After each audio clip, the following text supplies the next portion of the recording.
welcome. This is a continuation of last video, the dry ice video, but now we're going to talk about molar mass. We're going to explain why is that you see this, a waterfall.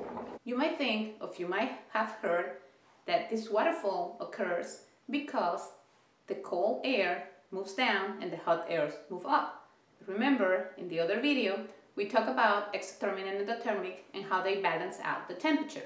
So it's not because of this reason, it is because of the molar mass. What is it that is flowing down? The carbon dioxide. And the air has a different mass than the carbon dioxide.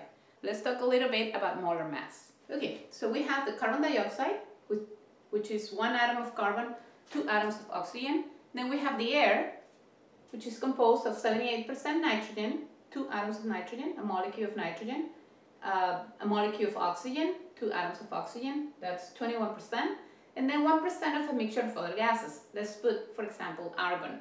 What's the molar mass of carbon dioxide and what's the molar mass of air?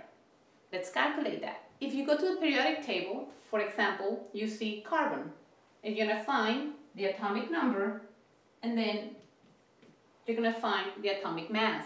So if we use the atomic mass of carbon dioxide, we're going to see that we can use 12 for 1 carbon. If we look up for oxygen, it's going to be 16, and we have 2 of these. 16 times 2. So now we're going to have 32 plus 12, that's going to be 44. 44 grams per mole. We'll come back to this in a little bit. For the air, we're going to have 0.78 times 14 times 2. That's the atomic mass of nitrogen. Plus 0.21 times 16 times 2. Plus 0.01 times 40. That will give us 28.9 grams per mole. So right here you can see how the carbon dioxide is much heavier. 44 for the carbon dioxide, 28 for the air, so that's why it flows like a cascade. Now another interesting question. What is grams per mole? What is a mole? A mole is just a unit. For example, when you say a dozen, what is a dozen? A dozen means 12 of something.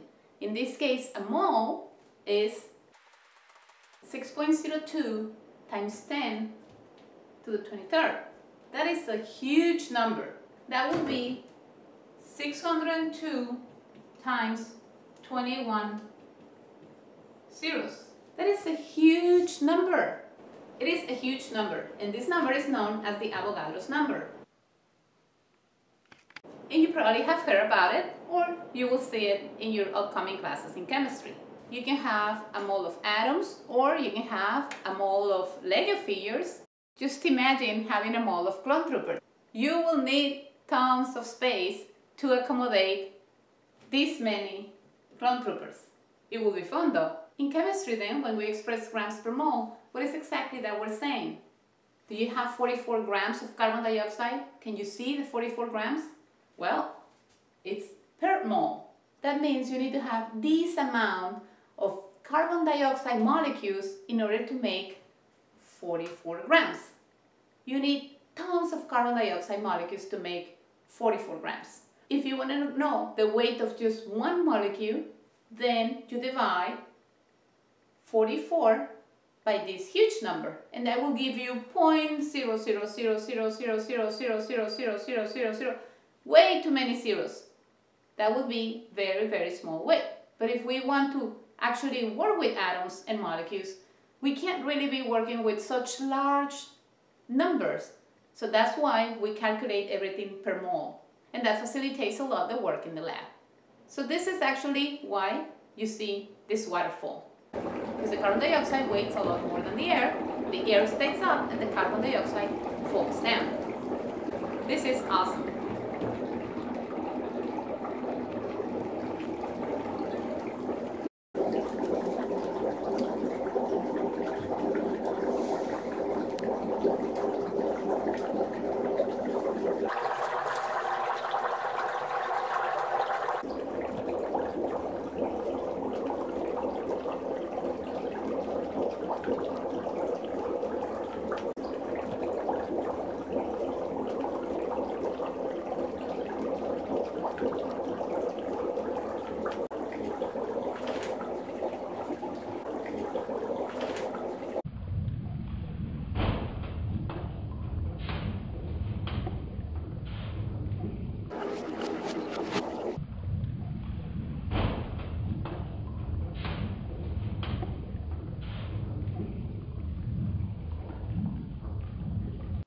Never handle dry ice without adult supervision, and never place it in a tight sealed container. Always use it in well-ventilated areas.